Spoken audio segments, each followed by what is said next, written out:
Hey everyone, it's Nick from Childcare Business Growth. Today, I'm super excited to announce I have the amazing Jessica Johnsen here with me. Now, Jessica, for those that don't know you, and I'm sure it's not that many people because I know you're very well known in the industry, do you mind giving everyone a quick overview to you and your experience, if that's okay? Absolutely. Thanks, Nick. I'm so honored to be here. Thanks for having me. My name's Jessica Johnsen, and I've been in the industry. Oh, shoot. I don't want to admit anymore because that means I got older somewhere along the way. But coming up on 20 years. So I have always loved childcare. I think it's obviously the most important thing in our society, in our world. And I've had a lot of experiences over my time in the industry. And the one thing that I will say that I'm really proud of is that I've never lived the same year twice. So even if I've been with the same company or the same work, I've never been in a job where it was the same year over and over again. So I climbed the ladder. I started as a practicum 6 hours a week when I was in college. And, then I moved to an intern, and then I was a teacher, and then an assistant director and a director. And I've always kind of been over my skis a little bit. I look back now and I think about me when I was in my 20s and just the way that I think now about kids in their 20s being like, Yeah. who do they think they are? And that was so totally me.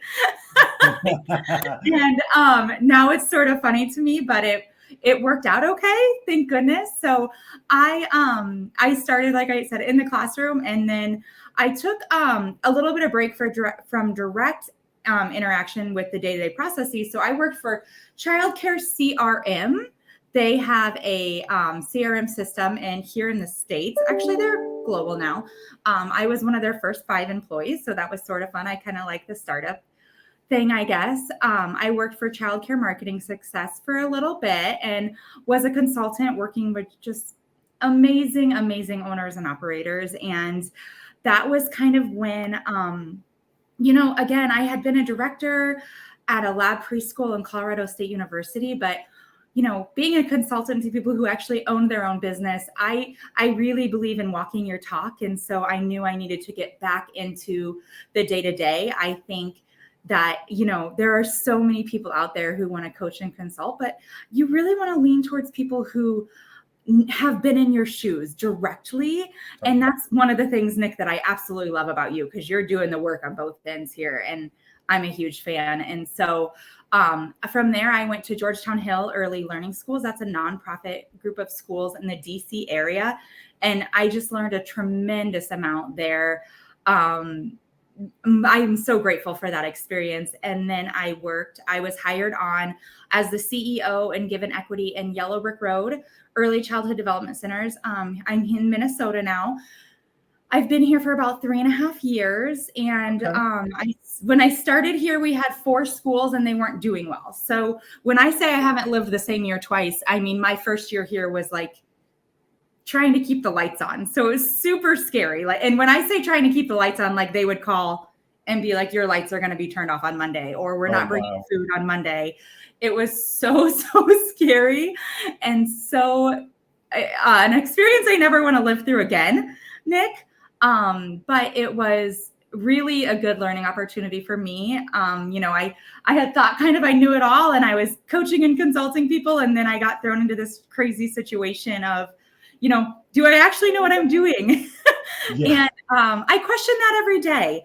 And I think that's normal and that's okay, because either way, you have to keep moving forward, right? So started out with 4 struggling schools here in Minnesota, in a really scarily struggling. Things started to come around. We were working really, really hard. My right-hand person, Kylie Schrader, and I were just, oh man, boots on the ground, just working our tails off. And then COVID hit.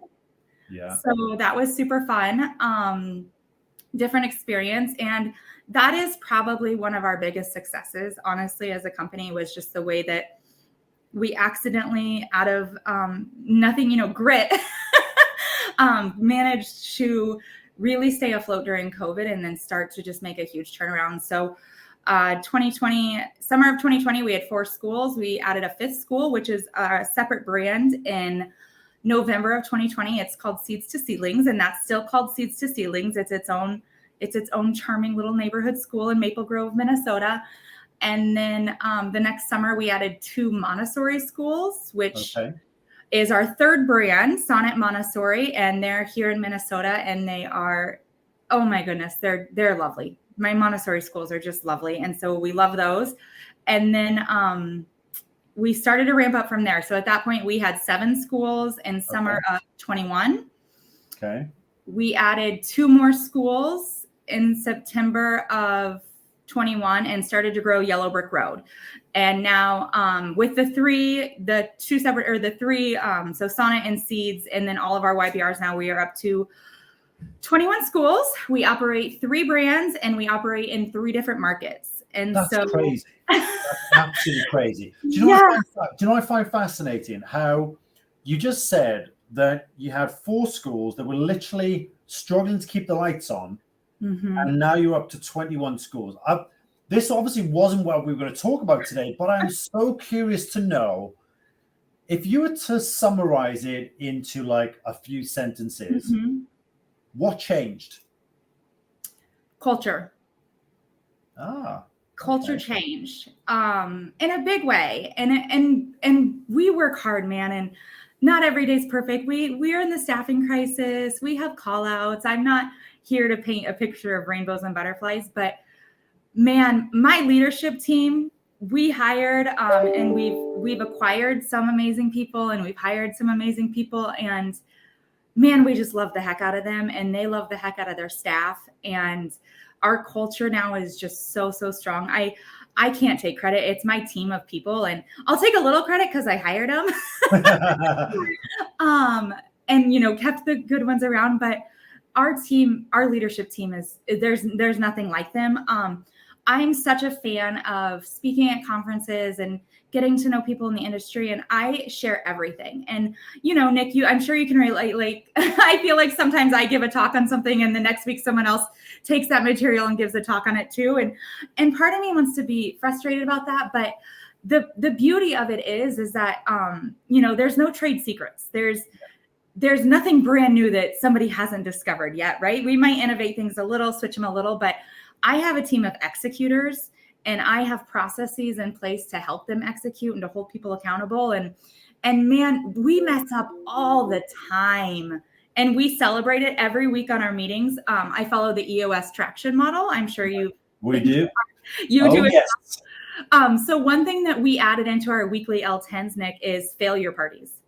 And so we literally celebrate failures, because in my experiences, the biggest setbacks are when people won't admit mistakes that they've made, or they make excuses, and we just get rid of all of that. We're like, what'd you mess up this week? Nice. And I always have the most, because I always mess up the most. And so we really lead by example with that. Like, I totally wrote an email and didn't reread it, and then my tone came across badly, and I'm so sorry for that. And we do a tremendous amount of that. And so that is probably the biggest change from the 4. Obviously marketing, obviously enrollment. It's not like we're like, oh, hi, we're happy and lovely. And so then we had to market the heck out of it and really showcase our amazing team. Yeah. But the biggest thing that changed was culture. That's amazing. And for those of you that don't know what EOS is there, Jessica and both myself here, we actually practice that as well. So if you haven't checked that out, go and check out there's a great book called Traction. It will give you a great introduction to what EOS is all about. Quite a few of our clients that are using this in their business, but the short of that is you have quarterly rocks, you have goals of the company. Everyone has their own rocks towards those goals, and ultimately you have a weekly level 10 meeting, which is what Jessica was referring to, where all that comes together rather than, I guess, being interrupted throughout the week with everything being thrown at you continuously. It all comes together in one meeting, and you discuss and you solve those things during that one meeting. That's the basic principle. But for you guys, go away and take a look at that, because it is so powerful to have in your business, any business whatsoever. So that's really interesting. You said that, though, the culture, but also you mentioned about not to undervalue this is the processes you spoke about and the systems you put in place to make that a repeatable system as well. To have across 21 centers and, the size of your team, you need those systems in place. It's impossible, isn't it, to be able to scale to that size without that? It is. It really is impossible to scale without it. And I am when my team watches this, I know they'll watch it. They're going to totally crack up because I like to have my hands in everything and I like to know everything that's going on. But when my team, when they're overwhelmed, I'm like, you as a human aren't scalable. We have to figure out the better processes. We have to follow our processes and be accountable for them. And I know they all kind of look at me like, hi, workaholic. But yeah, we put in some really good systems. And then Kylie and I are bebopping around to different markets and onboarding our new acquisitions, and our core team really, they keep things moving for us. So we were really appreciative and we're really lucky. And that onboarding of an acquisition as well is a huge process in itself, isn't it? I spoke about this previously, which kind of brings us on to where we're going to go with this today. Around we're going to talk about your chapter in the book. So for those of you that don't know, today we're specifically talking about childcare top tips. So this is the book. Obviously, all of you know about this. This is not about promotion for us in terms of revenue. All the money goes to this. Goes to Operation Underground Railroad. None of this money goes to us whatsoever. And hence why we've got amazing people like Jessica and all the other amazing speakers to contribute to this. And what we basically did, just for those of you that don't know, we had the event planned for CBG Live 2022. We were only 8 weeks out for that event. And some crazy maniac decided to try and do a book at the same time. Yeah. So I don't know who that was, but they were crazy to kind of try and pull together 24 different people. I think my team almost killed me, but I'm so grateful for every single person. And one of the things that you spoke about, Jessica, was when is the right time to grow your program? And I guess now as we're coming out of everything that's been going on, and there's always going to be a crisis, but what's your top 3 tips, would you say, for anyone that's thinking about growing right now? When is the time to go, whether you're moving from an in-home provision or you're growing your centers, you're taking on more? What's your top 3 tips would you give? Sure. First, I have to give a major plug for the book, Nick. I did not know until a couple of weeks ago that all the proceeds were going to charity. And I have to commend you for that. I would have written, I don't belong with all of these writers. I'm like, why would you choose me? Like, look at the amazing authors that you have in this book. But I want to commend you for that, first of all, because I think that's so important and so cool. And there are so many people out there who just aren't doing things for the right reasons. And I'm just so proud to be associated with you in this way. No, thank you. Well, no, I think just to put credit to yourself there, Jessica, is really important. You took, let's not underestimate, you took 4 centers from struggling to keep the lights on, going through a pandemic, and now being in a situation where you've got 21. Like that's Thank you. That's no mean feat. Let's not underestimate that. Okay, I'll take that. And since I'm talking about expansion in the book, maybe since I'm the crazy person who did that. So in the book I give 10 tips, and it was really hard for me to narrow it down to 3. But I think the 3 most important ones is, tip number 1 is know your company vision.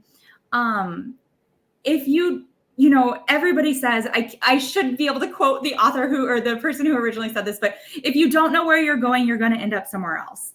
And so it is not a secret to my teams that we are growth minded. And that doesn't mean I'm going to go out and buy every single thing or grow to where my team is wild and crazy, but we're opportunistic and my team knows that we want to serve more children. I genuinely believe that we are putting the best humans into the world. That's kind of our thing. And if that is my true belief, and I believe that to my core that I'm doing it, it is my honor and my privilege, but also my responsibility to do that on a bigger level. And so we do the vision with my team. We do it every single year. And it's actually super funny because my team begs to do our 10-year vision. They love to see where we're going to grow, where we're going to go, what we want to do and how we're going to do it. And then it's not shocking when I'm like, hey, we're going to get 6 more schools in October, even though we just took on 5 in June and July. And, yeah, totally. Because that's scary. And it's scary for me too, but because everybody knows the vision and we're all rowing in the same direction towards that vision, it's just been a lot easier for me. We do vision planning. We talk about it. We absolutely, when we make decisions, we're like, okay, how does this affect all 21 schools now? And what does this look like moving down the road? And okay, this is a big stressor for us. Let's stop and not add any more schools until we figure this out so that no one feels resentful of the overall vision. But you have to have your whole team on board. I often get phone calls from friends who are looking to grow or colleagues. And that is one thing is they say, how do you get your team on board? And I was like, oh man, that was day one for me. That when I had my 4 struggling schools and, they were going to not bring us food, we still knew we wanted to get to 50 or 100 schools, right? Because that's what we want to do. We want to put good humans into the world. And hand in hand with that, Nick, is I create opportunities for my current employees. So yes, I'm going to talk about that as my next tip, but my team knows that there's room for growth and that I want to create opportunities. There's so many schools in this industry and that feel like, you get to be a director or a regional and you're just ceiling out. And I love creating opportunity for women. I love creating opportunity for men too. Excuse me. But it's something that's just really cool is that my team knows there's going to be room for career growth for them if and when they want it. And that's my second tip. My second most important tip is to grow your team early. So you have to know where you're going. You have to have the right people. And I know that is so cliche. But I talk a tremendous amount about career advancement and not having ceilings and whatever that means. But I'm also not afraid to hire from outside. And I think that at first kind of shocked my team, but I was like, guys, we've got to get people in here that are smarter than us so we can all learn and grow. I should always be the dumbest person in the room. I usually am, so it's pretty covered. We might have to make some big outside hires and we might have to bring other people in. And that doesn't mean there's less room for anybody else because then we're going to be able to get bigger still. And that creates more opportunity. And so it's tying that vision and that human piece together, because I think that's one common reason that people get upset is like you bring someone over them or, it's the kind of the hierarchy game. And everybody in my organization is very well aware that every role that's not a teacher or a director is a support role. And so if, it is our people on the ground who have the most important positions and every other position is a support role. It's to make their job easier, make their job more efficient, whatever we can do for them. But it's also very clear understanding on my team that as you move up on the hierarchy, on the pay scale, whatever you want to call it, it is more work and longer hours. You don't graduate to less work and less responsibility in my company. And I make that very clear. If you want, if you have young kids at home and you want to do the 8 to 5 or the 9 to 6 or whatever that, really true 40-hour a week is, if that's such a thing in our world, you don't go hire to get that, because all of us who are in these support roles are working as much as we can to support the people on the ground where there might be longer hours and to try to prevent that burnout. And so we're very clear, like if you want that 8-hour week, you might want to just be a director and be the best director you can possibly be and have the best team under you that's been under you for a couple of years, because that's going to allow you that freedom and growth, not getting a promotion. And so that's something really cool about my team is that the people who raise their hand to be regionals or executive directors or whatever they may be, they know that they're not, advancing out of the hard work, they're advancing into it. And so we just make that super clear for my team. I love that. Do you mind me touching on one point there around? So one of the things I kind of have the same mindset in terms of you need to hire early, you need to hire where there's a gap in the position. I think sometimes people look at that and go, I can't afford to hire, or I can't afford to bring that role in yet because the finances are not there to support that. Mm-hmm. What's your thought around that? Growth is expensive. I got nothing else, right? So I have an amazing board. 2 people that are on the board, their names are Bob and Craig. And Bob will tell you he has had to beat this into my head that I can't afford not to hire those people. And so it's super funny because it is when, the last thing that I wanted to do when I didn't know if I could feed the kids in my program was hire another high-end position. My thought is I'll stop taking a salary. I'll personally pay. And I did. I had to open up a credit card personally, right? And I don't have to do that anymore. But, it is so scary. And I think that is something that is so huge for people, is not being able to afford it. But if you really are going to grow or want to grow, you can't afford not to. And growth is expensive. There's just no two ways about it. You're going to take on a school and it might be successful, and you're going to take a hit for a few months. And it's really scary when I get financials back and we have a loss at a certain school or in a certain area. I have a little like, oh no, I don't ever want to be where I was. But it's the people, if you're hiring the right people. And I wanted to train every single person, Nick, when I started. I wanted to give them all the skills that they needed, and I just can't. And so you have to hire people who already know what they're doing, and those people cost more.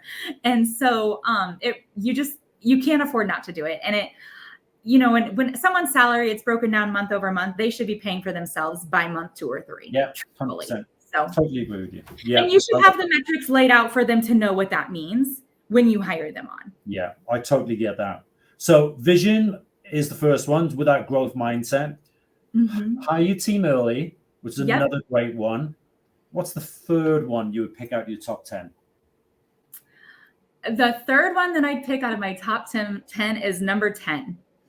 And that's not to say that 3 through 9 aren't important, because they're probably the nuts and bolts, but it's enjoy the process. And this job is so hard, Nick. You can attest to that. And I loving my day-to-day work. And I love when my team loves their day-to-day work. And there are weeks and, sometimes months for some people that are just really hard. And we have to learn to enjoy the process, because it's the arrival fallacy. We don't get to a point where I get to golf every Tuesday and go on wild vacations while my team is running itself. Eventually I'll replace myself, and maybe that's the world I can live, right? But when I'm in the day-to-day, there's just no there. So it's new challenges. Like I said, I've never lived the same year twice. I haven't even lived the same month twice right now. Like I'm a CEO of 21 schools right now. I've never been a CEO of 21 schools before. What am I doing? And so it's making sure that we are reflective and we're writing down the things that are working for us. We use Basecamp, and we are big things like, make sure to do this 2 weeks earlier in our next acquisition. Nice. Do not let this happen in the next acquisition. Nice. This went really well. Try to do this every time, So you're learning from every single acquisition around how can the process be improved, so it's a lot smoother, I guess, along the way. Exactly. And just making sure that, we're enjoying that piece of it, because we're figuring it out. And we may not have everything figured out, but the things that we do figure out, we celebrate, and the things that we can't figure out, we work really, really hard to solve. And that's one thing my team's amazing at. And I will tell you, Nick, as we brought on regionals, that's been hard for us. We didn't know really we knew what the position looked like, because of course all the primroses and kindergartners and everybody has regionals, right? We get the concept of it, but how do you train in a regional from who's never been a regional before? Yeah. And how do you, what's their accountability? We have it all figured out for the directors, and now how do we add this other layer into it? And then as we had marketing and all the other pieces, now how do they fit into our puzzle? And I'm in my home office, and it's kind of a mess, but I don't know if you can, So like, my poor plant is kind of dying, but I was pointing to all over my walls, I have easel paper, and we are constantly like, one of them's quotes, one of them, this one's our 2022 plan. We have to do our 2023 this month now. We have our ideas, and we're like, okay, guys, let's figure out this regional thing, and then let's write a book about it. Because if I can't call the people that I know and say, how do you train in your regionals? And I can't get regionals from these big corporations who know, like, I don't really know. We kind of just, we were winging it there too. Let's figure it out. And let's write down step by step what works and what doesn't work, so that we can help other people. Because again, I'm growth minded, but I want to stay in the Midwest. I like being in one time zone. We talked about time zone confusion earlier. Yeah, totally. And so I'm more than happy to share whatever I have with other people who are doing the same things. And and help them avoid pitfalls, because at the end of the day, it's the kids who benefit from 100%.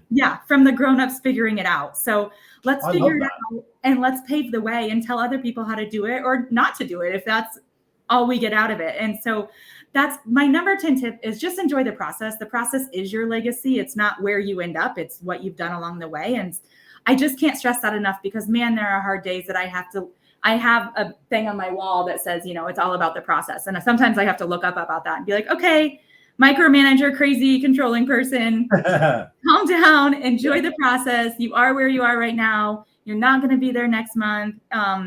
And hopefully that means next month's going to be better. Or, oh man, you made some choices this month, but next month might be worse. And here's the reasons you made those choices, because it's better for burnout and whatever. And just enjoy the process and reflect on it. And my team literally does that every day. It's part of our system. So I love that. Do you remember me? I'm going to add something there. I'm really curious to hear your thoughts on this. So I remember hearing one time, someone said, to be able to grow as a person, so to be able to cope with family life, your business, growth mindset, everything, you have to be able to move from dealing with a level 1 problem to being able to deal with a level 10 problem. I think what often happens is that most people end up dealing with a level 2, 3, 4, and they never get past that point. Yes. Can you relate to that? And if you can, what would your thoughts be around it? Oh my gosh, I relate so hard to this, Nick, because I want to be involved in every single thing in my company, just because it was so scary when we started, and we, I really take a lot of ownership in that. And at the end of the day, the buck stops with me, right? So if there's a person on my team, no matter if they're an aide, an assistant teacher, a floater, if something goes wrong, like I'm the ultimate person. And we have this crazy, crazy industry that, somebody that I've never met before, I've met all of my team, but if it's a new hire, whatever, could do something crazy, and I could be legally held accountable for that, right?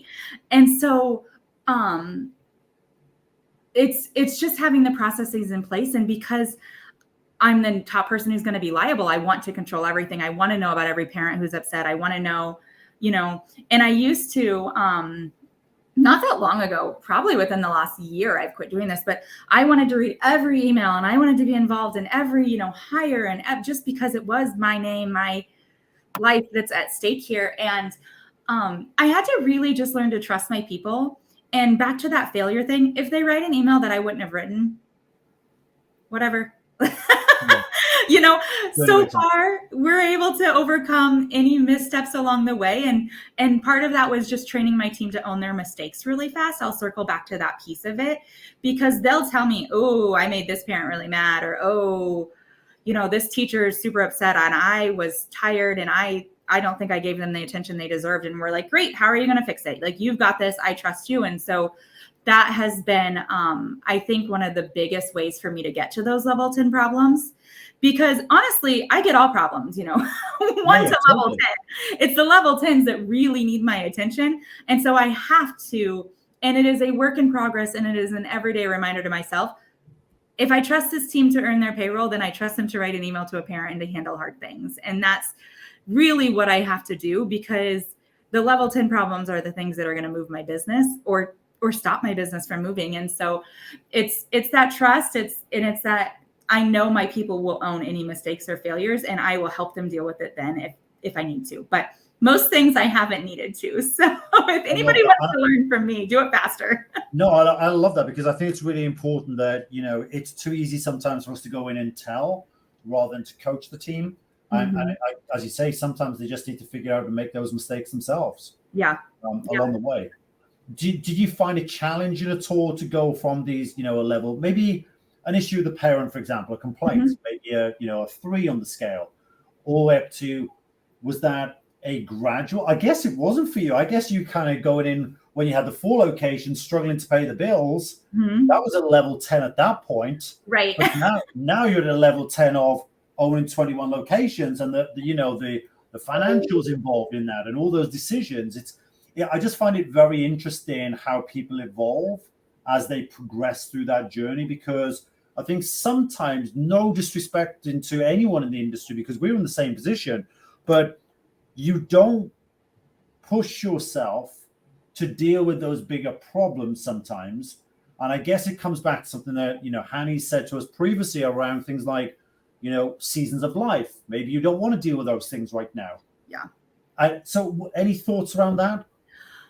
I think that, you can put off, I could have stopped at 15 schools this year or 14 or wherever by ignoring some of those level 10 problems, or, saying no because I wanted to focus on the level 2 problems, and good God, in this crazy hiring market, why would I add more? Right. And I think that's the approach a lot of people have taken. Yes. But, for me, one thing that really helps push me is I have, my board who's amazing, and they hold my feet to the fire, and they say, this was your goal. Are you going to get there or not? And I'm like, well, heck yeah, I'm going to get there. I assume you can edit that out. Sorry. Absolutely. I'm going to get there. And so, because there's other people who are holding me accountable, and that doesn't have to be a board. It could be a coach. It could be a friend. It could be a colleague, whatever it is. But I have to meet my goals. And so I look at my financials every day. We have our dashboards of metrics, and they're right in our face all the time. So if we're not missing them, yes, I could probably solve a million level 1 or 2 or 3 problems and be very useful to my company. But truthfully, because my goals are staring at me in the face every day, it forces me to not procrastinate, not make excuses. And I think that is one of the biggest things for us. I love that. Massive respect to you, because I think, particularly for us with our family, where we were coming through COVID, for us was at the time was a daily situation. You're dealing with things like, oh, this child's been around this family's and all this money's going to be refunded. At the time, you just looked at all that stuff. And I think that for a lot of people was a level 10 and got them to a point where they said, hey, I've had enough. And for you to fight through that and continue on a crazy growth strategy since then, honestly, massive respect to you, because I don't think there's many people that would undertake that. So honestly, Jessica, huge respect to you. So guys, there is so much value in those points that Jessica's just brought up there. Go back to these, listen to these again. But I think, let's just summarize these. First one starts with vision, that growth mindset. Hire your team early. Yes, it's going to cost you money, but you need to bring them on board and enjoy the process. And then obviously we spoke about how those goals, those big, hairy, audacious goals, help you have that mindset of, I have no choice but to deal with these level 10 problems. So Jessica, any kind of closing thoughts, anything you wanted to summarize? No, I think, put good people into the world. That means kids, that means adults too. And that's what we're all here for. And everything that we do as grownups, the kids are the ones who reap the benefits. And that's my personal why. I care so much about staff. That's always my heart. And the reason that we pour into our staff is because in hopes they'll turn around and pour into those kids. And that's the end goal. And that remains my end goal that we think about and we talk about every single day. It's so easy to get focused on how many schools you have or how many you want, what your revenue is, what your profit is. Yeah. But I think the most important thing is that the kids should be benefiting at the end of the day from everything that you do. And that's really the heart of everything. And I have an amazing team who truly believes that too. But Nick, people like you make this world such a better place, because I think you stay focused on that in your business, and you're here to help other people stay focused on that in theirs. So thank you for having me today. I really appreciate it. And cool. If you haven't bought the book, buy the book. Thank you, Jessica. No, honestly, guys, go and get a copy. You can either get the digital version, you can get the hard copy version. It's a big book, but we've cut out all the fluff, and Jessica and all the rest of the team have given you their top 10 tips. It is just absolute gold that they're giving you in this book. So Jessica, just want to say a massive thank you to you again. I'm so grateful for you giving up the time.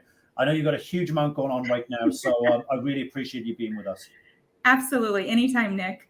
Thanks, Jessica. Bye.